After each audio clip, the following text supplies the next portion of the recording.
Hai berjumpa lagi di channel Evemi Mova yang pada kesempatan kali ini Abang Mova akan membahas alur cerita film yang berjudul Miracle in Cell No. 7 yang merupakan film bertema drama keluarga dari Korea Selatan. Film ini menceritakan tentang seorang ayah yang memiliki keterbelakangan mental yang sangat menyayangi putrinya, namun dia harus dipenjara karena kasus pembunuhan yang tidak dilakukannya. Nah, seperti apa kisahnya? Dan tanpa berlama-lama kita mulai ke alur cerita filmnya. Film diawali dengan memperlihatkan seorang gadis cantik yang diberikan bingkisan oleh seorang polisi. Gadis tersebut bernama Yesung. Yesung kemudian membuka bingkisan yang berisi tumpukan berkas dan mengucapkan terima kasih pada si polisi dengan panggilan ayah. Berkas tersebut bertuliskan kasus penculikan dan pembunuhan Lee Yong-go. Lalu Yesung keluar dari kantor penjara tersebut dan melihat sebuah balon kuning yang tersangkut di kawat pagar penjara sambil tersenyum. Yesung seperti teringat akan masa lalunya di sana. Berganti ke ruang sidang, tampak beberapa pria yang menghadiri persidangan tersebut. Kemudian datang sosok polisi yang memberikan bingkisan di awal tadi datang menyapa mereka. Ternyata dulunya dia adalah seorang kepala sipir penjara. Lalu tak lama kemudian sidang pun dimulai. Jaksa menjelaskan bahwa sidang tersebut membahas mengenai kasus terdakwa Lee Yong-go yang menculik seorang gadis kecil bernama Jiu lalu melakukan pelecehan seksual dan membunuhnya dengan sebongkah batu. Lalu jaksa berbicara bahwa menurutnya sidang ulang tidak perlu dilakukan lagi. Yesung yang saat itu menjadi pembela terdakwa kemudian berdiri dan mengatakan bahwa terdapat kesalahan atau error dalam kasus tersebut. Yesung meminta kepada hakim untuk melakukan investigasi ulang terhadap semua berkas dan bukti yang ada. Yesung juga mengatakan bahwa semua berkas dan bukti sebelumnya adalah kesaksian palsu. Yesung menegaskan juga dan bilang kalau apa yang dikatakannya adalah jujur karena dia menjadi saksi mata dalam kejadian itu. Lalu kemudian Yesung pun mulai menceritakan masa lalunya. Pada suatu hari, Yesung kecil dan ayahnya Yonggun sedang menyanyi dan menari di depan sebuah toko sambil melihat klip dari film Sailor Moon. Yonggun ternyata adalah seorang pria yang mengalami keterbelakangan mental dengan kecerdasan yang rendah. Yesung kecil terlihat menginginkan sebuah tas kuning Sailor Moon yang terpampang di etalase toko. Namun karena belum gajian, Yonggun dan Yesung hanya bisa melihat dari luar, tapi betapa kecewanya mereka karena tas Sailor Moon itu dibeli seorang anak perempuan bersama orang tuanya. Karena sangat sayang kepada anaknya, ayah Yesung masuk ke dalam toko dan meminta agar tas Sailor Moon itu tidak jadi dibeli. Sialnya, ayah dari anak itu adalah seorang komisaris polisi dan langsung menghajar Yonggu. Melihat ayahnya dipukuli, Yesung hanya bisa menangis dan memohon pada si komisaris agar ayahnya tidak dipukuli lagi. Kini walaupun mereka gagal mendapatkan tas Sailor Moon itu, tapi Yonggun tetap berjanji akan membelikannya sesuai gajian. Esok paginya Yonggun yang akan berangkat kerja terlihat diantar oleh putrinya sambil membawakan botol minuman. Yesung juga berpesan pada ayahnya agar selalu menjaga kesehatan. Yesung dan ayahnya memiliki sebuah kebiasaan tiap ayahnya hendak pergi. Yesung menghitung sampai 3, kemudian ayahnya langsung berbalik dan memasang wajah konyol dan membuat Yesung tertawa bahagia.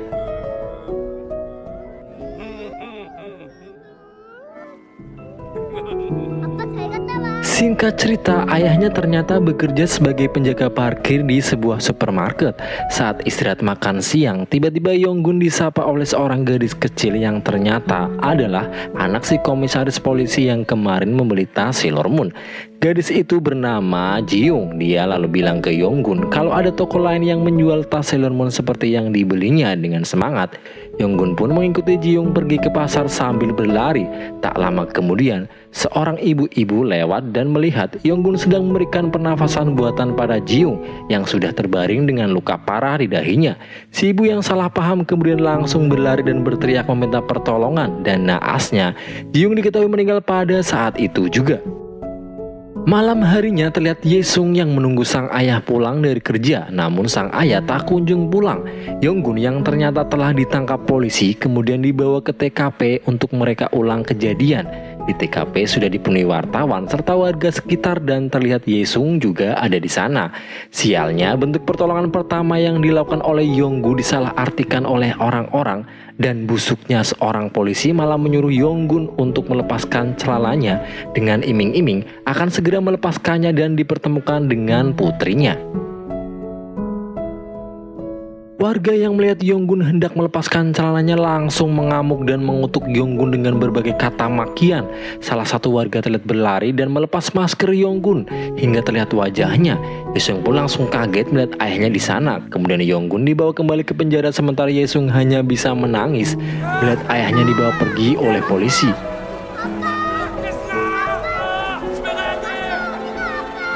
Kini Yonggun akhirnya dimasukkan ke dalam sel penjara bersama dengan 5 orang napi kelas kakap di dalamnya.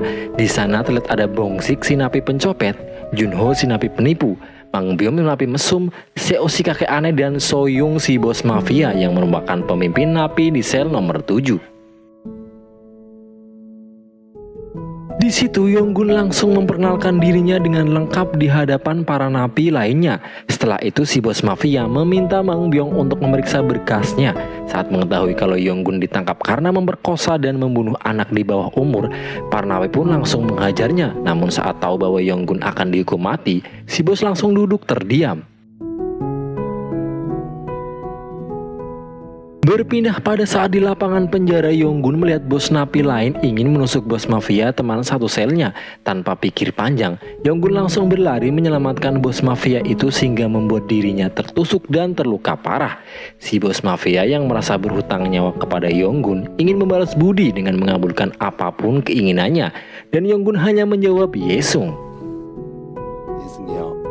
Hari pun berganti, terlihat para napi sedang disajikan hiburan penampilan lagu rohani, dan di situ terlihat Yesung kecil berada di antara penampilan tersebut. Tapi seketika Yesung hilang di balik kerumunan dan ternyata Yesung dibawa oleh tumpukan kardus yang didorong oleh Mangbyon. Akhirnya Yesung pun berhasil dibawa ke sel nomor 7.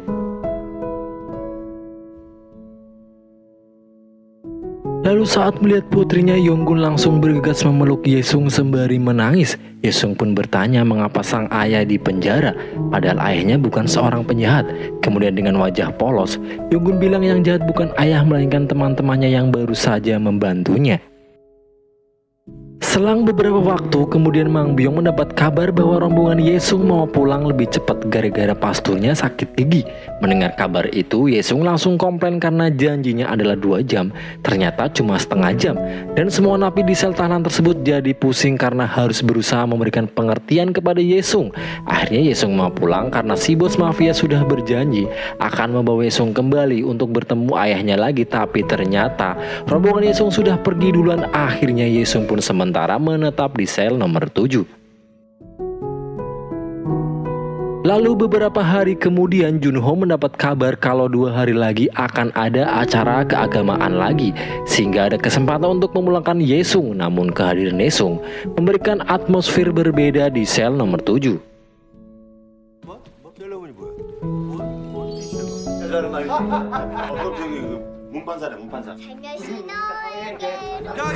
Akhirnya tiba saatnya untuk Yesung pulang, namun saat mau dibawa ke rombongan, rupanya itu bukan rombongan Yesung yang sebelumnya, melainkan rombongan biksu Shaolin. Sementara itu, sang kepala sipir menyadari bahwa ada gadis kecil yang hilang dari rombongan keagamaan tempo hari. Lalu tiba-tiba, salah satu petugas datang untuk mengecek ruangan sel tahanan tersebut, dan sialnya Yesung ketahuan oleh kepala sipir penjara. Karena pelanggaran tersebut, akhirnya Yonggun kena amukan dari kepala sipir penjara dan dikurung di penjara terpencil.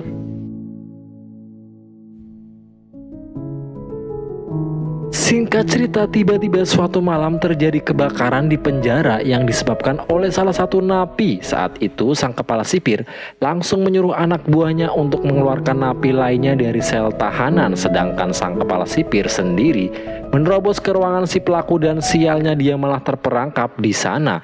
Melihat hal itu tanpa pikir panjang, Yonggun pun langsung menyelamatkan si kepala sipir.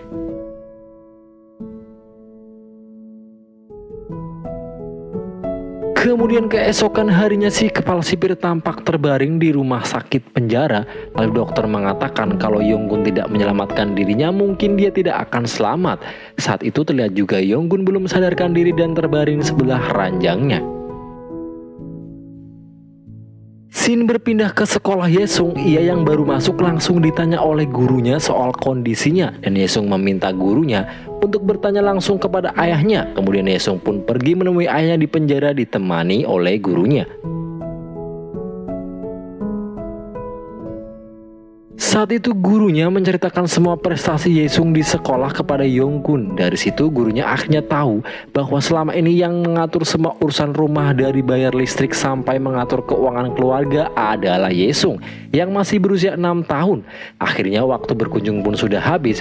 Yonggun dibawa masuk lagi ke dalam penjara. Sementara itu sang kepala sipir hanya melihat dengan wajah bimbangnya.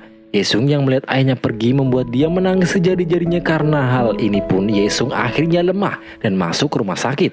Pihak panti asuhan bilang bahwa Yesung harus dipindahkan ke panti asuhan kota lain agar hidupnya lebih terjamin. Mendengar hal itu, Yesung bilang kepada kepala sipir penjara bahwa dirinya tidak mau dipindahkan ke kota lain. Sampai Yesung memohon kepada kepala sipir agar dia dipenjara saja supaya bisa dekat dengan ayahnya. Kepala sipir hanya bisa terdiam dan langsung melangkah pergi.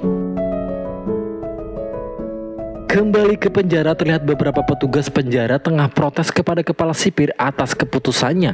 Mereka semua takut dipecat, sedangkan si kepala sipir tampak yakin dengan keputusannya. Selang beberapa waktu, tampak salah satu petugas datang ke sel tahanan nomor 7 dengan membawa kardus yang sangat besar. Dan ternyata kardus itu berisi Yesung. Hal ini membuat mereka panik, tapi petugas bilang kalau Yesung dibawa ke situ atas sepengetahuan sang kepala sipir. Akhirnya Yesung pun menjadi penghuni sel nomor 7 lagi. Lalu setelah itu Yesung yang polos kemudian meminta dibacakan cerita oleh napi bos mafia. Tapi sayangnya si bos mafia ternyata tidak bisa membaca. Sementara itu ternyata sang kepala sipir pergi ke kantor kepolisian pusat untuk mengecek kasus berkas Yonggun. Saat membaca berkasnya, dia menemukan ada yang ganjal pada kesaksian yang ditulis oleh Yonggun. Dia merasa Yonggun yang kurang pintar tidak mungkin bisa menulis kesaksian si detail itu. Kemudian si film memperlihatkan sang kepala sipir menjemput Yesung di sekolah dan akhirnya kini Yesung diadopsi oleh kepala sipir. Lalu suatu hari Yesung yang berada di sel nomor 7 sedang mengajari si bos mafia untuk membaca dan menulis. Diperlihatkan lalu kemudian Bongsik yang masuk dengan terlihat lesu lunglai karena ternyata hari itu istrinya sedang melahirkan, tapi dia tidak bisa menghubungi istrinya. Yesung yang menyadari hal itu langsung mengeluarkan HP dari dalam tasnya yang ia pinjam dari teman sekelasnya. Lalu memberikan HP tersebut pada Bongsik guna menelpon istrinya. Bongsik pun kegirangan dan langsung menelpon istrinya. Dia pun terharu bisa menelpon istrinya yang baru melahirkan anak pertamanya. Lalu selang beberapa waktu, Yonggun mendapat kabar bahwa sidang putusan terakhirnya akan diadakan sebentar lagi. Teman-teman satu sel Yonggun mulai mempertanyakan kejadian sebenarnya. Mereka merasa heran kenapa gadis kecil tersebut jatuh. Akhirnya mereka mulai reka ulang kejadian karena ingin mengetahui misteri kematian gadis kecil itu. Dan dari situlah mereka mengetahui bahwa gadis itu terpleset lalu kepalanya terbentul aspal dan tertimpa batu bata dari atap tenda warung di pasar. Si bos mafia kemudian juga bertanya mengapa Yonggun melakukan tindakan asusila dengan melepaskan celana gadis itu. Ternyata di tempat kerja Yonggun diajarkan CPR dengan pertolongan pertama pada kecelakaan, namun saat kejadian penyelamatan itu ternyata disalahpahami oleh orang-orang. Mengetahui kalau Yonggun tidak bersalah, teman-temannya mulai mengajarinya agar dapat berbicara dengan benar saat sidang keputusan, dan bahkan kepala sipir sampai datang ke komisaris polisi untuk meyakinkan kalau Yonggun ini tidak bersalah. Namun sang komisaris bersikeras bahwa harus ada yang bertanggung jawab atas kematian putrinya.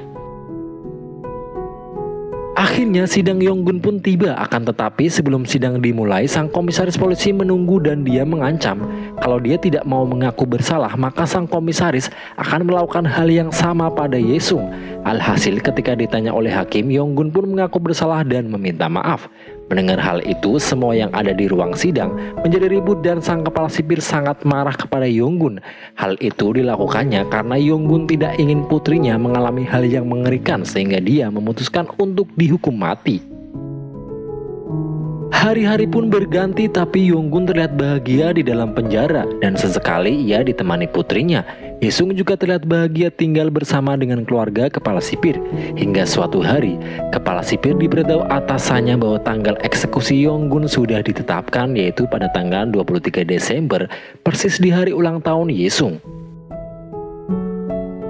Kemudian keesok harinya, sang kepala sipir memohon kepada guru Yesung untuk melakukan sesuatu sebelum tanggal 23 Desember.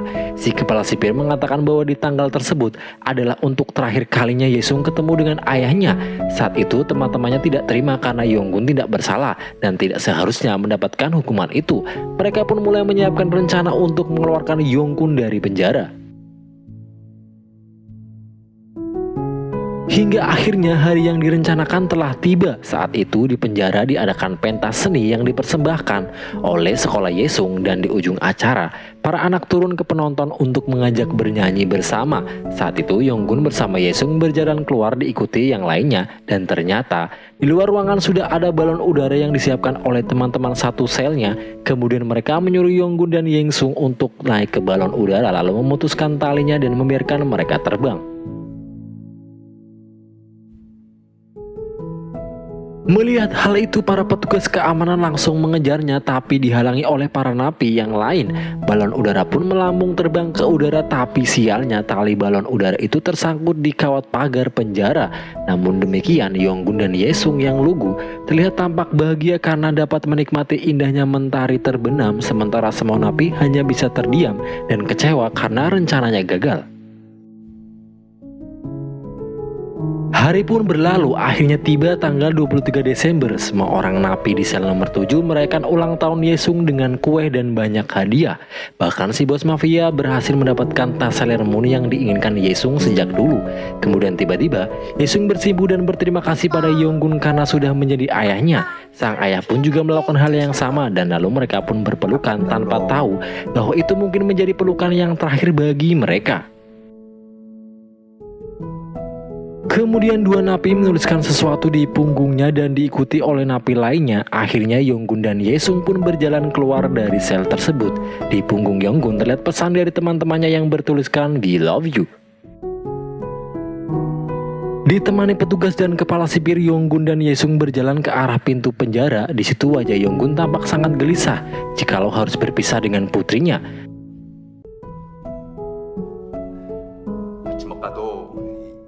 그러니까 아빠도 좋은데 가서 내가 100점 많이 받아서 아빠 꼭 만나. Yonggun dibawa pergi dan sembari melakukan kebiasaan perpisahan dengan sang putri hingga akhirnya Yonggun menghilang dari pandangan Yesung. Namun kala terlepas dari pandangan putrinya, Yonggun kehilangan keseimbangan dan terjatuh. Sementara itu Yesung masih menghitung 1-3 tapi ayahnya tak kunjung muncul sehingga membuat Yesung menangis. Mendengar tangisan putrinya, Yonggun pun berlari dan langsung memeluknya. Yonggun berteriak memohon kepada petugas sipir berharap dia tidak dipisahkan dengan putrinya.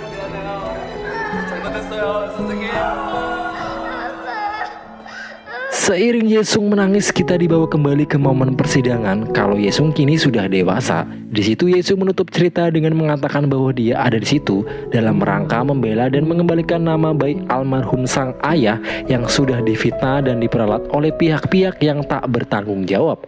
Dalam tangisannya, Yesung meminta tolong orang-orang di sana untuk memaafkan ayahnya. Dan akhirnya sang hakim pun mengetuk palu dan menyatakan bahwa almarhum Yonggun dibebaskan dari tuduhan dan dinyatakan tidak bersalah. Semua orang yang hadir di persidangan bersorak gembira, sementara Yesung dalam diam dan berinang air mata memandangi foto mendiang sang ayah. Lalu kita kembali ke scene awal film. Usai memenangkan persidangan, Yesung melihat balon kuning menyangkut di kawat pagar penjara. Seketika itu Yesung melihat ayahnya dan dirinya waktu kecil menyapa dengan sapaan kata cinta dari atas balon udara. Seiring mengucapkan kata perpisahan dan seiring hilangnya fitnah terhadap Yonggun, balon udara tersebut mulai terbang tinggi dan film pun selesai. Dan bye-bye.